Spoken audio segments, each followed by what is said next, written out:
कर्म चार प्रकार के होते हैं। एक कर्म जिनसे यहां भी सुख मिले और परलोक में सुख मिले,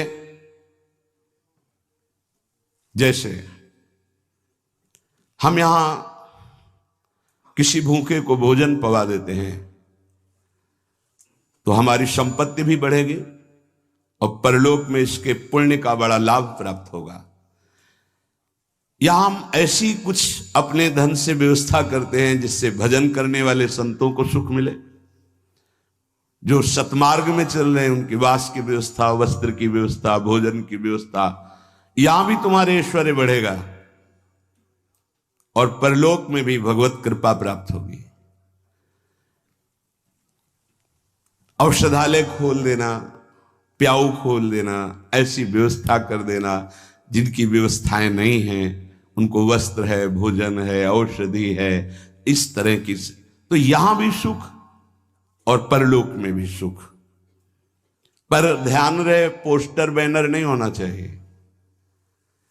अगर आपने कहीं छपवा दिया या अपनी जबान से कह दिया तो उसका प्रभाव क्षीण हो जाता है, ये लोग समझते नहीं। आपने वृंदावन आए, 100 संतों को भोजन पवाया, इसके बाद पूरे गांव में 4-4 जगह बैठ के कि वृंदावन गए थे, 100-2 संतों को ऐसा पवाया, संत भी कह रहे थे कि वाह भाई, और 100-100 रुपया भेंट दी। वो बड़ाई जो आप झोंक रहे हो ना, सब खाली हो रहे हो आप। चुप। ये लोग कुछ ऐसे देहाभिमानी होते हैं कि एक पंखा भी टंगवाएंगे ना तो पंखा की हर पंखुड़ी में जिला अमुक, बाबा का नाम, दादी का नाम और ये नाम और वो नाम, अपना नाम, पूरा पता, फोन नंबर सहित पंखा में ऐसे देखे गए। कुछ भी करना है ये सब। तुम्हें अपने नाम की चिंता है या संतों की सेवा की चिंता हुई? तो ये ध्यान रखो, जिनमें यहां भी सुख मिले और परलोक में सुख मिले उसे सत्कर्म कहते हैं। सत्कर्म गुप्त होना चाहिए, पर अभिमान गुप्त होने नहीं देगा, पक्का। वो चाहे दीवाल से कहेगा जरूर।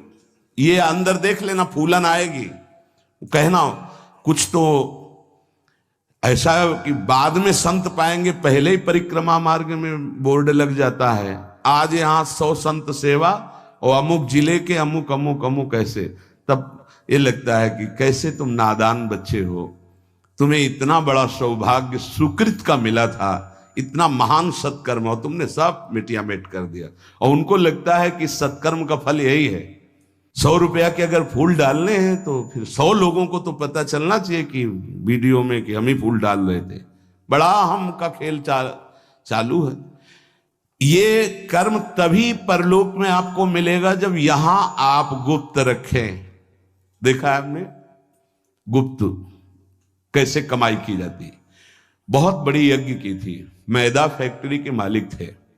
जब वो आते थे कानपुर में गुरु आश्रम में संत दर्शन के लिए, तो 20 गाड़ियां उनके साथ होती थी और आधा किलोमीटर पहले ही रुक करके नंगे पैर पैदल आते थे। जब वो यज्ञ करवाए तो एक हाथ में झाड़ू सोहनी और एक में डलिया, और जो ऐसे खा पी के दोना पत्तल फेंक देते वो उठाते। कहीं कोई पोस्टर नहीं, कहीं और इतनी दिव्य सब खान पान सामग्री सब ऐसी, और वो केवल चेक करते थे अपने कार्यकर्ताओं का, झाड़ू लिए हुए वो लिए। कोई जैसे पूछता यज्ञ कौन करवा रहा, तो बोले हमको तो यहाँ दोना पत्तल फेंकने की सेवा मिली, हमें तो पता नहीं। कोई जान नहीं पाया कौन करवा रहा है। अपने लोग इसलिए जानते थे कि प्रेरणा से हो रही थी।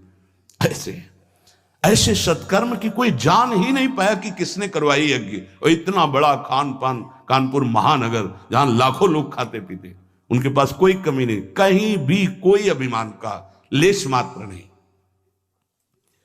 दूसरा मतलब पहला है जो इस लोक और परलोक दोनों में सुख प्रदान करे, वो ऐसे धार्मिक सत्कर्म। दैन्यता की मूर्ति, साधुता अपने आप आ जाएगी जब आप ऐसा समर्पण करेंगे। कितने ऐसे, एक नहीं कितने ऐसे जिनको ये है ही नहीं कि हमारी जानकारी कोई, कि हम कुछ सेवा करते हैं। अहम को पुष्टता चाहिए।